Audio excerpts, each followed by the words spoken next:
एक भाई ने पूछा जिस्म में गिल्टियाँ बन जाती हैं। मेरे भाइयों एक बात याद रखो, नहीं है, जिस्म भारी हो रहे हैं, वज़न बढ़ रहे हैं, मोटापा ज़्यादा हो रहा है, ब्लड प्रेशर बढ़ रहा है, एक चीज़ समझ लो, अगर ये एक चीज़ समझ में आ गई तो 100 बीमारियां खुद ब खुद ठीक कर लोगे।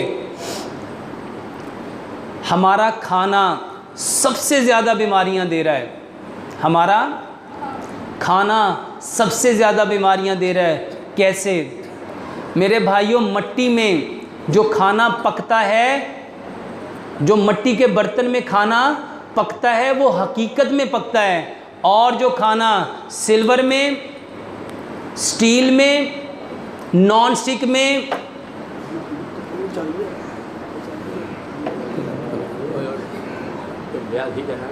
कोई बात नहीं, कोई बात नहीं,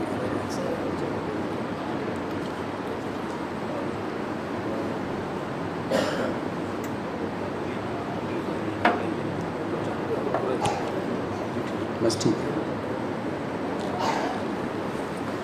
मेरे भाइयों, मट्टी के अंदर खाना पकता है और जो मेटल में खाना पकाते हो वो गलता है, और हमारा जिस्म गले हुए को हज़म नहीं करता, गले हुए को, वो पके हुए को हज़म करता है। इसको समझो, एक सेब है पका हुआ और एक सेब है गला हुआ, कौन सा खाओगे?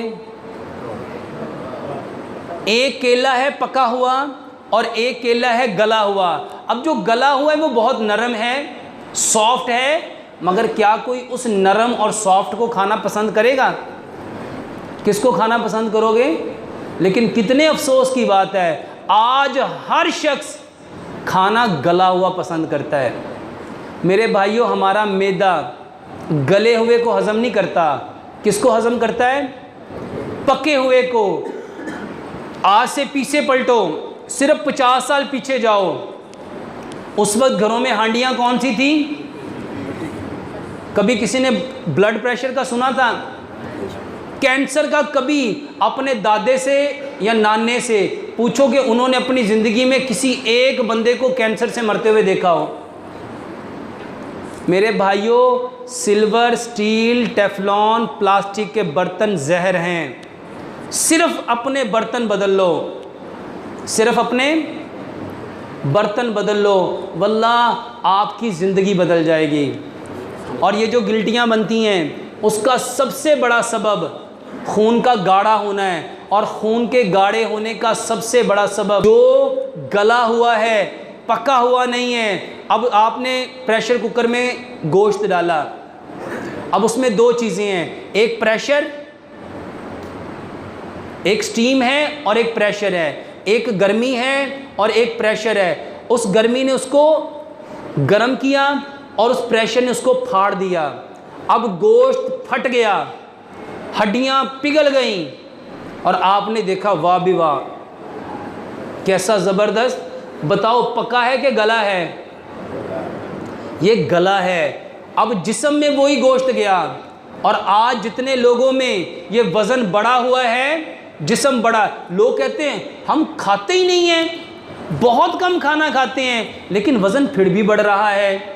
ये जो लाइपोमास हैं, जैसे इस भाई ने सवाल पूछा गिल्टियाँ बन रही हैं, उसका सबसे बड़ा सबब, मेरे भाइयों, खाना गला हुआ खा रहे हो, अल्लाह के वास्ते पका हुआ खाओ। और पकेगा किस में? अब समझो इसको हदीस से, नबी सल्लल्लाहु अलैहि वसल्लम के घर के बर्तन कौन से थे? तो हमारे घर के कौन से होने चाहिए? अगर चाहते हो हमारा हशर कल क़यामत के दिन नबी सल्लल्लाहु अलैहि वसल्लम के साथ हो, तो हमारे घर में बर्तन कौन से होने चाहिए? मेरे भाइयों, मट्टी के बर्तन में खाना पकाओ। ये लाइपोमास का वज़न के बढ़ाने का, ये जो जितने लोगों का वज़न बढ़ रहा है, अगर वो उसको कम करना चाहते हैं, अपने जिस्म की गिल्टियाँ ख़त्म करना चाहते हैं, तो अपना खाना मिट्टी की हांडी में पकाओ। दूसरे नंबर पे खून को पतला करने के लिए अदरक, लहसुन, पुदीना, अनारदाना, इसकी चटनी बनाओ। अदरक, लहसुन, पुदीना, अनारदाना। हम वज़न लो, जितने लोगों के पेट ख़राब हैं, और पेट ख़राब क्यों है, मैदे ख़राब क्यों हैं, आंतें ख़राब क्यों हैं? गला हुआ खाना खा रहे हैं। जब गला हुआ खाना खाओगे मेरे भाइयों, मैदा तो उसको कभी भी हज़म नहीं करेगा, उसको ज़ोर लगाना पड़ेगा। जब वो ज़ोर लगाएगा तो जिगर भी ख़राब होगा, लबलबा भी ख़राब होगा, तिली भी ख़राब होगी। कितने लोगों के जिगर ख़राब हैं, लबलबे ख़राब हैं, तिली ख़राब है, वजह गला हुआ खाना। अब वो पेट में जो गला हुआ खाना गया उसको हज़म करने के लिए ये सारी चीज़ें ज़ोर लगा रही हैं अपनी सिक्रीशन दे दे के, मगर हज़म हो रहा, इसीलिए बीमार है। तो हमें क्या करना चाहिए? इलाज करना चाहिए कि उस वजह को बदलना चाहिए? क्या करना चाहिए? बदलना चाहिए, वजह को बदलना चाहिए। तो मेरे भाइयों, इसको छोड़ दो। अदरक, लहसुन, पुदीना, नारदाना, इसकी चटनी खाओ, ये गिल्टियाँ ख़त्म हो जाएंगी। इसके साथ कलवंजी और मेथी दाना। मेरे भाइयों, नबी सल्लल्लाहु अलैहि वसल्लम ने फरमाया बीमारी की शिफ़ा है। और आज अल्हम्दुलिल्लाह सुम्मा अल्हम्दुलिल्लाह मेरे पास हज़ारों नहीं लाखों मरीज़ हैं। और अल्हम्दुलिल्लाह अभी मैं 7 मुख्तलिफ़ मुल्कों से होके आया हूँ, वहाँ पे अल्हम्दुलिल्लाह अनकाउंटेबल पेशेंट हैं और उनको हर मरीज़ को ये दवाई मैं लाजमी देता हूँ। आप भी हर शख्स इसको लाजमी पिए, कलवंजी और मेथी दाना। ये शुगर का बेहतरीन इलाज है, ये जोड़ों के दर्द का बेहतरीन इलाज है, ये ब्लड प्रेशर का बेहतरीन इलाज है, ये कब्ज़ का बेहतरीन इलाज है, ये गैस का बेहतरीन इलाज है।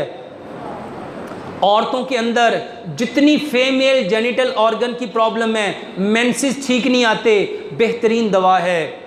जिनके एग ओवम मेरे भाइयों अनमेच्योर हैं, इनफर्टिलिटी, बांझपन है, बच्चे पैदा नहीं होते, बेहतरीन इलाज है। जिसको एजोस्पर्मिया है, बेहतरीन इलाज है। मेरे भाइयों, इसको समझो, प्यारे पैगंबर जनाब मोहम्मद सल्लल्लाहु अलैहि वसल्लम ने फरमाया, इस काले दाने में मौत के अलावा हर बीमारी की शिफा है। और ये जो मेथी दाना है, अगर लोगों को पता चल जाए इसके फ़ायदे कितने हैं तो लोग इसको सोने के एवज़ ख़रीदें। मेरे भाइयों, कलवंजी और मेथी दाना, इसको बराबर मिकदार में लेके कूट लो, मट्टी के गिलास में भिगो लो, सारी रात 1 चम्मच चाय वाला सारी रात भीगा रहने दो। सुबह अगर आप लोग मोटे हो उसमें नींबू मिला लो, शहद मिला लो, जैतून का तेल मिला लो और पियो। और अगर आप ऐसे ही पी सकते हो, अल्हम्दुलिल्लाह मैं वैसे ही पीता हूँ। कुछ लोग कहते हैं बड़ा कड़वा होता है, जब आप 2, 4, 10 दिन 15 दिन पियोगे कुछ भी नहीं होगा। मेरे भाइयों, बेहतरीन अल्लाह का इनाम है और 100 से ज़ायद बीमारियों की बेहतरीन दवाई है। कलवंजी और मेथी दाने को रात को 1 गिलास भिगो के मेरे भाइयों सुबह को पियो। कब्ज़ का बेहतरीन इलाज है, बवासीर का बेहतरीन इलाज है। मेरे भाइयों, जोड़ों के दर्द का बेहतरीन इलाज है। ख़वातीन का तो इतनी बीमारियों का इलाज है, आप लोग सोच नहीं सकते। ये जो लड़कियों के चेहरे पे बाल निकल आते हैं,